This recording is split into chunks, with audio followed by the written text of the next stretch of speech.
Je vais vous présenter, puisque vous êtes monté sur scène sans que je vous présente. Vous êtes le CEO de Koenig & Bauer Banknote Solutions. Donc vous proposez des solutions d'impression de haute sécurité dans la production de billets de banque sécurisés. Donc en gros, vous êtes virtuellement milliardaire tous les jours. Non, parce qu'on ne les produit pas. Non, on ne les produit pas. Nous, on fournit tous les équipements. On est leader mondial au niveau des équipements depuis la création du billet qui se fait sur un ordinateur, avec toute la sécurité pour être sûr que les éléments ne sont pas volés. On a un réseau qui est complètement séparé du reste du réseau de la société. Et ça va, les systèmes de fabrication de formes d'impression, les machines d'impression, jusqu'à la découpe, emballage, prêt pour être livré aux banques centrales. Alors on va parler du présent et de l'avenir du cash, des fameux défis du cash. Mais avant, je vais vous proposer justement un petit quiz, si vous êtes d'accord. Alors, je vais lancer le quiz. Voilà, et vous allez pouvoir appuyer sur le buzzer. Je peux appuyer. Allez-y. Ah, cash. On est tombé sur le cash. C'est quand même étrange, ça. C'est drôle. Hein. Vous m'aviez dit que c'était pipé avant, mais pas du tout, hein, vraiment. Non, je vous garantis que c'est... Bon, on va faire une interview cash. Je vais déjà enlever cette chaise-là parce qu'elle me dérange. Alors d'abord, est-ce que je peux être cash avec vous, monsieur Frissonnat? Oui? Oui, direct, pas de problème. Combien de fois vous avez voulu payer votre ticket de parking et vous n'avez pas le cash avec vous? Mais je paye toujours mon ticket de parking avec mon téléphone portable parce que c'est beaucoup plus simple. D'accord, intéressant. Combien de cartes de crédit et Maestro vous avez? Dans mon porte-monnaie, oui. J'ai une carte de crédit et une carte, pas Maestro, l'autre parce qu'elle marche avec le sans contact. Et est-ce que vous les utilisez souvent? Je les utilise souvent. Très bien. Est-ce que vous avez l'application Twint? Oui. Est-ce que vous l'utilisez souvent? Je l'utilise. D'accord. Quand est-ce que c'est la dernière fois que vous l'avez utilisé? J'ai dû l'utiliser la dernière fois, c'était il y a... Qu'est-ce que j'ai fait? Je suis parti en vacances la semaine dernière et j'ai fait retenir mon courrier. Et pour payer sur le site de la Poste, comme je ne peux pas payer en cash, j'ai utilisé Twint pour payer. D'accord. Est-ce que vous avez votre porte-monnaie sur vous? Oui. Est-ce que vous avez du cash? Oui. Il est là. Ah, quand même. Ah, ouais. On m'avait dit que vous êtes allé le retirer ce matin. Mais parce que je n'avais encore 3 billets, là j'en ai plus. D'accord. Est-ce que vous êtes capable de me dire si c'est un vrai ou un faux billet? Il faut que je mette mes lunettes. C'est un billet qui vient des Caraïbes, ça nous fait du bien, un peu de soleil. Oui, c'est un vrai. C'est un vrai? Ouais, vous arrivez à le dire à quoi? Ici, c'est une impression spécifique. D'accord. Ici dessus, là, voilà, c'est l'Angleterre, il y a le fil de sécurité. D'accord, donc c'est un vrai. Ouais. Est-ce que vous arrivez à me dire le coût réel d'un billet de 100 francs? De 100 francs. Ouais. Alors, la Banque nationale suisse a donné une indication, pas spécifique pour le 100 francs, mais le coût moyen pour 1000 billets, c'est à peu près 400 francs suisses. Pour 1000 billets. Pour 1000 donc billets. Finalement, ça fait pas très cher, plus que 100 francs, si je comprends bien. D'accord, on va procéder à un sondage, puisqu'on va parler... Ce qui est très cher. Hein. Ouais, l'euro est à 50 et les billets beaucoup moins chers sont à peu près à 15-20 € pour 1000. D'accord. On va procéder à un sondage parce qu'on va parler du cash. Et j'aimerais savoir si vous pensez, vous, mesdames, messieurs, si le cash va définitivement disparaître. Alors, si vous pensez que le cash, dans les prochaines années, va disparaître, vous pouvez taper oui. Et si vous pensez que le cash ne va pas disparaître, vous pouvez taper non. On va regarder les résultats du sondage immédiatement. Ah, c'est bien ça. Donc, vous avez de la chance. Voilà. Vous avez de la chance, monsieur Boissonnat, puisque 70% des gens pensent que le cash ne va pas disparaître et 31% que le cash va disparaître. C'est vrai qu'avec le Covid... J'aurais attendu le contraire. Vous pensiez l'inverse? J'aurais attendu le contraire parce qu'on a une vision ici qui est une vision de pays industrialisés, un niveau social assez élevé, et on n'a pas les contraintes de pouvoir payer en cash qu'on trouve dans d'autres pays. C'est vrai qu'avec le Covid, on a beaucoup parlé de cette mort du cash. Le cash était quand même quelque part vecteur au départ de la maladie ou du virus. Il en a pris un sale coup à ce moment-là. Alors qu'est-ce qui s'est passé? Il y a eu une présentation qui a été faite tout au début de la crise du Covid où une personne d'une organisation d'État a dit que le billet était transmetteur du Covid. Qui était faux. Ils ont essayé de corriger, c'était trop tard. Ah ouais. Hein, et c'est parti très très vite. Et ensuite, c'est clair, il y a les personnes qui ne veulent pas travailler avec le cash, mais qui ont d'autres solutions, qui ont fait le buzz de ceci pour arriver à faire le paiement sans contact, augmenter les taux, parce que c'était l'opportunité. Bon, il y avait quand même une injonction assez claire que l'utilisateur, quelque part, devait utiliser d'abord le numérique avant le cash. Voilà. Mais il y a eu beaucoup d'études qui ont été faites qui démontrent que de toucher un billet est nettement moins dangereux que se tenir dans les transports à une barre pendant 20 minutes. D'accord. Voilà. Pour moi, c'est un faux procès qui a été fait, mais c'est clair que ça a pris beaucoup de temps à l'industrie pour arriver à corriger et ressortir les informations. Et ça a été démenti par la Banque Centrale Européenne, ça a été démenti par en Angleterre, aux États-Unis, à beaucoup d'endroits. Est-ce que vous avez l'impression que le cash va disparaître? Non. Vous avez de la chance, hein, comme ça, vous êtes sûr d'avoir du travail encore. Non, peut-être juste pour expliquer le pourquoi. Pour ça, je disais que j'étais étonné du sondage, j'aurais pensé plutôt le contraire, parce qu'on a une vue suisse, niveau social assez élevé. Okay. On prend juste l'Angleterre. L'Angleterre a introduit il y a 2 ans pour le métro des systèmes de paiement, des automates où on ne pouvait plus utiliser de cash.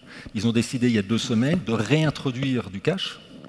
Hein, on a regardé, c'est pour l'instant un automate par station.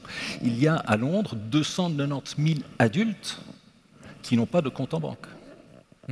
C'est-à-dire qu'ils sont indirectement condamnés à utiliser du cash. Même s'ils ont une carte prépayée, pour la charger, ils auront besoin de cash.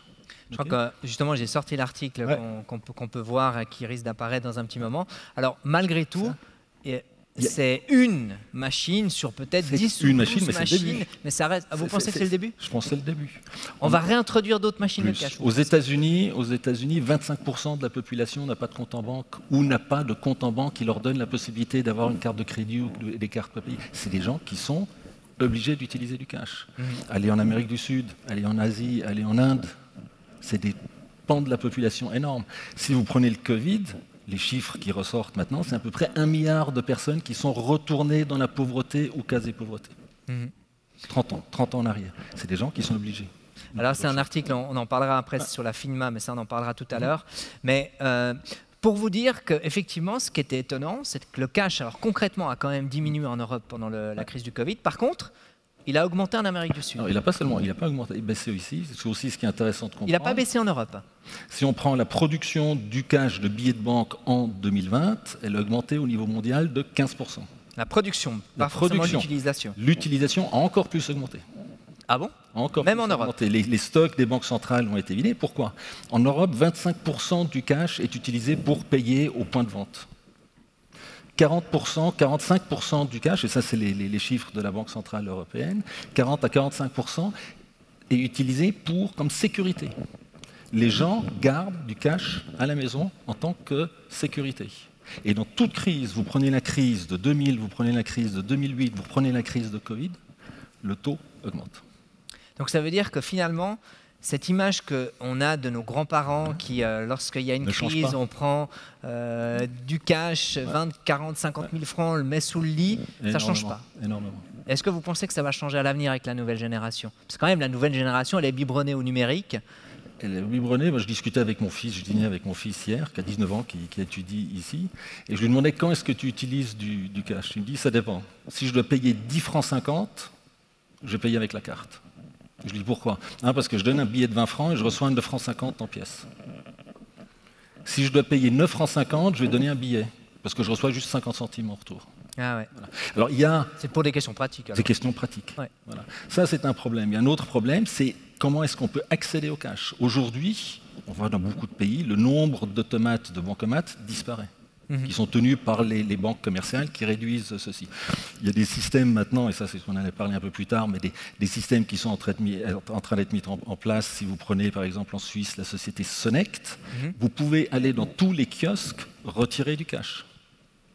Donc ça c'est directement. Déjà un premier pas premier pas pour faciliter l'accès. D'accord. Soit faciliter l'accès, faciliter l'utilisation du cash. Mais là, il y a encore beaucoup à faire.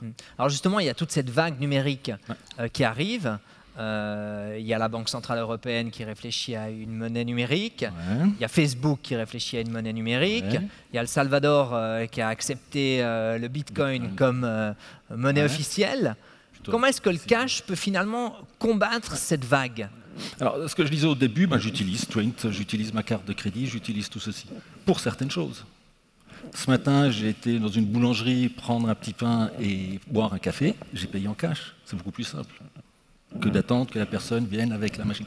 Je pense que chaque moyen de paiement a sa raison d'être et va vivre en parallèle. Okay. Et on a vu les temps de crise, quand il y a des systèmes qui s'écroulent. Il n'y a pas longtemps, dans un pays, il y a eu tout le système informatique qui s'est bloqué. C'était que du cash. Quand on a eu des crises environnementales dans certains pays, en Australie, c'était ou d'autres endroits, la seule possibilité, c'est le cash. Bon, alors le cash offre une sécurité. Alors une sécurité, mais aussi une traçabilité qui n'existe pas. Ouais, jusqu'à un certain point. Jusqu'à un certain point, contrairement aux monnaies numériques. Ouais. Voilà. Donc, en gros, c'est la monnaie des gangsters. Non, pas du tout. On voit aux États... Non, je pense pas. Parce que si on enlève... de toute façon, deux réponses. Premièrement, on voit aux États-Unis, les gens commencent à choisir ce qu'ils payent électroniquement et ce qu'ils payent en cash. S'ils vont au fitness, s'ils vont acheter des légumes, s'ils prennent des fruits, ils payent avec la carte de crédit. S'ils vont s'acheter un cigare, une bouteille de whisky ou faire un bon dîner, ils vont payer en cash. Passe la traçabilité pour être sûr que leur caisse maladie ne reçoive pas l'information. C'est clair qu'il y a un changement qui est en train de se mettre en Valais aussi, on paye beaucoup avec le cash. Hein. Ouais, voilà. Non, mais il y a des... Oui, c'est clair. Ouais. Je ne peux pas dire le Valais. Alors, il y a ça. Et puis l'autre chose sur le problème de la fraude, si on compare la fraude qu'il y a avec du cash et la fraude qu'il y a sur les sites, sur les paiements électroniques, je pense que les dimensions sont complètement différentes. C'est vrai, donc il y a plus de fraude en électronique, vous avez l'impression ? Beaucoup plus, énormément, beaucoup plus. C'est des multiples, ça c'est la première chose. Deuxième chose, si dans un pays décide d'éliminer le cash, est-ce que vous pensez que le marché noir va disparaître? Non. Il va continuer, mais au lieu d'utiliser l'euro, il va prendre le dollar. S'il n'y a plus de dollar, il va prendre une autre monnaie. Et s'il n'y a plus du tout de monnaie, il va en inventer une nouvelle.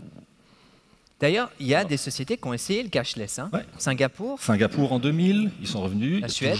Il y a toujours du cash en circulation. La Suède est partie très très fort, mais c'est la Suède côté banque commerciale qui est partie très fort. Le gouvernement a remis en place maintenant des restrictions où on doit avoir un bancomat d'une certaine distance, pouvoir retirer du cash et tout, parce que de nouveau, il y avait des pans de la population qui étaient complètement exclus. Complètement exclus. Alors, si je vous entends bien, donc en fait, les deux monnaies vont cohabiter. Chacun va trouver sa place dans la société et dans l'utilisation des gens. En revanche, il y a un vrai défi du cash aujourd'hui, c'est que le cash doit se moderniser. Aujourd'hui, on a encore... C'est vrai que quand je donne un billet de 10 francs à ma fille, elle a la chance encore de s'émerveiller avec un billet de 10 francs. Ils sont beaux. Ouais, et heureusement. Aujourd'hui, voilà, ça reste un billet. Voilà. Demain, ça doit être autre chose. Ouais. Et ça sera quoi alors? Demain, ça sera encore un billet. Aujourd'hui, le billet s'est développé, il est plus sûr, il a beaucoup plus de technologie. Si on prend le billet suisse, c'est à peu près 9 différents procédés d'impression, d'applications qui sont utilisés pour avoir la sécurité. Il peut être lu dans un automate, mais pour chaque personne qui veut pouvoir voir est-ce que c'est un billet vrai ou pas, on n'a pas d'application. Chaque billet a une empreinte digitale distincte. On peut utiliser ceci pour rajouter des fonctions sur le billet. Mais rajouter pas sur le billet, ça sera en numérique à côté. Ce qui veut dire que je peux identifier, par exemple, le billet. On a présenté il n'y a pas longtemps une fois une idée, c'est d'avoir des billets qu'on puisse allumer ou éteindre. C'est-à-dire, je vous donne le billet de 100 francs, il vaut 100 francs. Quand vous l'avez, vous le prenez sur l'application, vous enlevez sa valeur.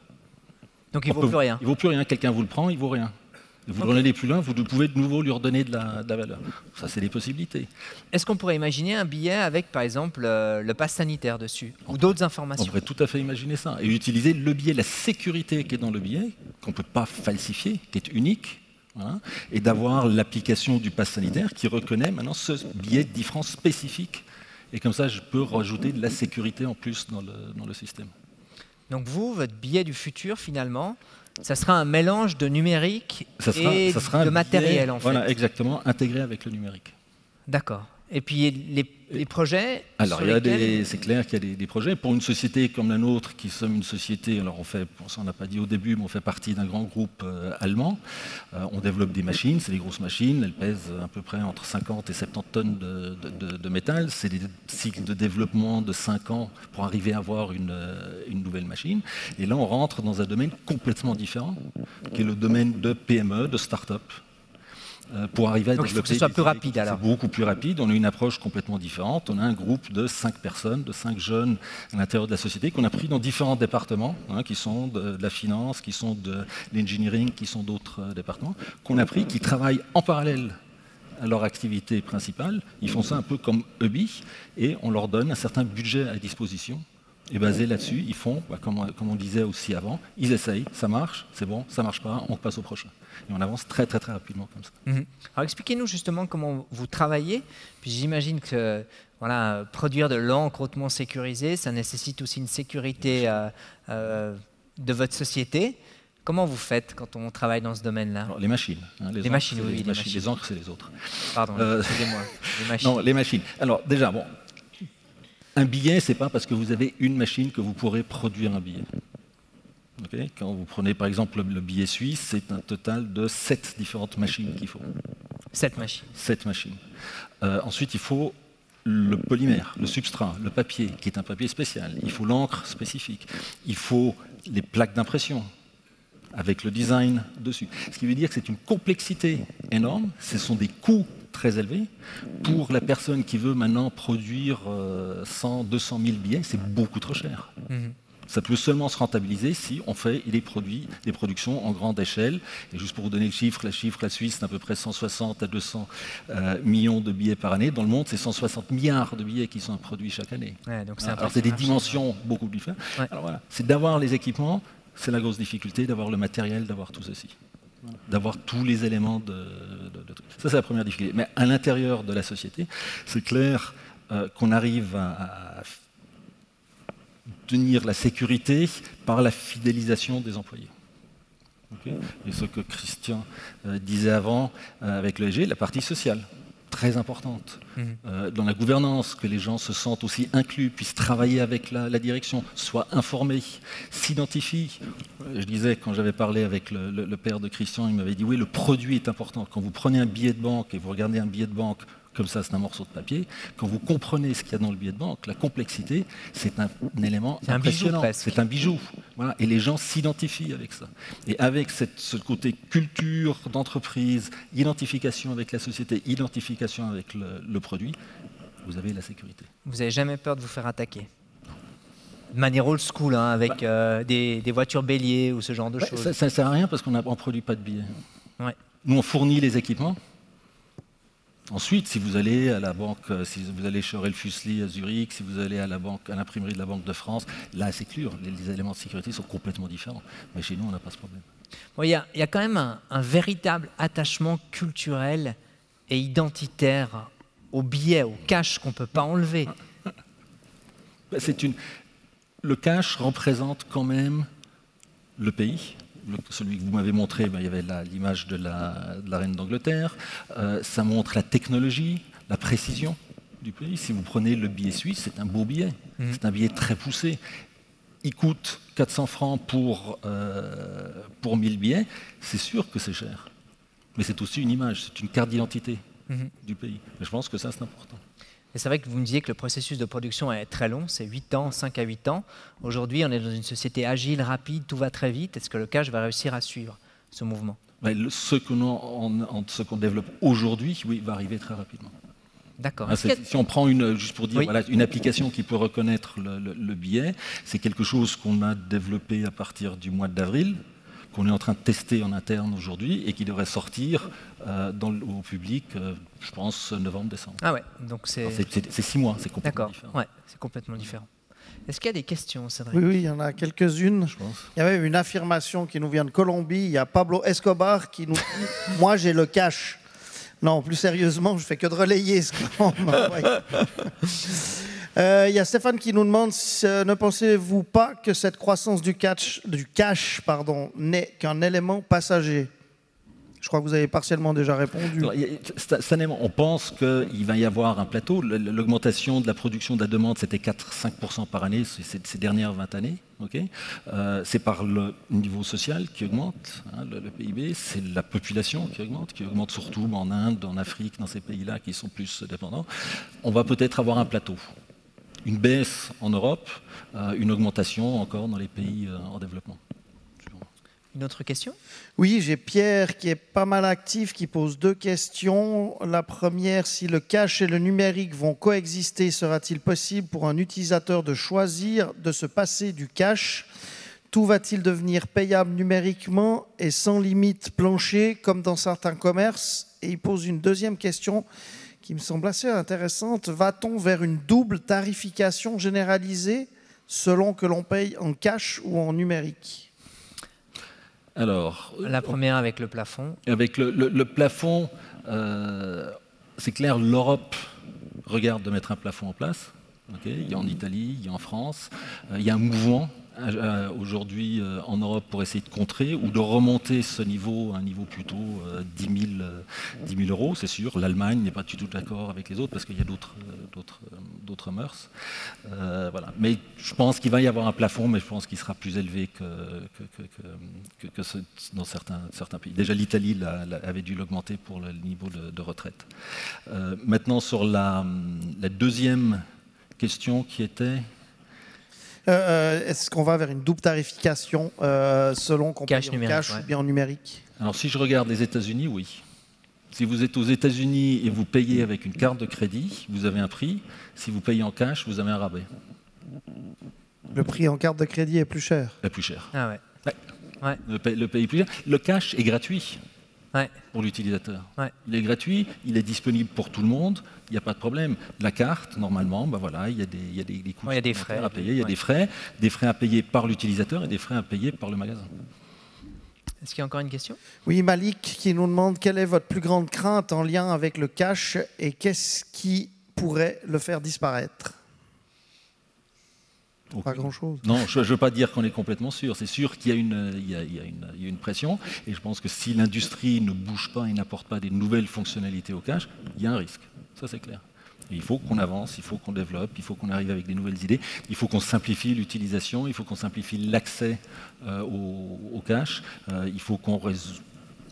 Les gens qui font la monnaie, peut-être, sont pas, les pièces de monnaie ne sont pas très contentes avec ça. Il faut peut-être qu'on arrive à simplifier ceci. Voilà, c'est ce qu'on dit frictionless. Voilà, utilisation frictionless du cash. Merci beaucoup. Et enfin, Paul qui nous demande aussi quelque chose d'intéressant. Pouvons-nous envisager un billet durable? Quelle responsabilité de la survie du cash sur la soutenabilité environnementale? Okay. Vos encres, par exemple. Alors, oui, nos encres. Non, alors le cash, il y a le billet comme l'euro, qui est un papier basé coton, qui est maintenant très critiqué. Vous prenez les billets maintenant, les derniers billets qui sont sortis en Angleterre, Australie ou Canada, qui sont des billets basés polymères, et c'est des billets qui tiennent 2 à 3 fois plus longtemps que des billets en papier. Okay. Vous prenez le billet suisse, c'est une combinaison des autres. Alors c'est clair, c'est aujourd'hui un gros travail d'arriver à tenir ces billets propres plus longtemps. Aujourd'hui, avant, un billet, c'était 6 mois. Aujourd'hui, on est plutôt vers 1 an, 2 ans. Ça dépend où il est utilisé. Et il y a des développements maintenant d'idées de nouveaux substrats pour des billets qui seraient des substrats biodégradables, si on veut. On peut rattraper les encres dessus. Il y a beaucoup. Dans l'industrie, il y a beaucoup qui est en train de bouger aussi de ce côté-là, ce que Christian discutait avant. Merci beaucoup, Monsieur Boissonnas, pour ces réponses cash.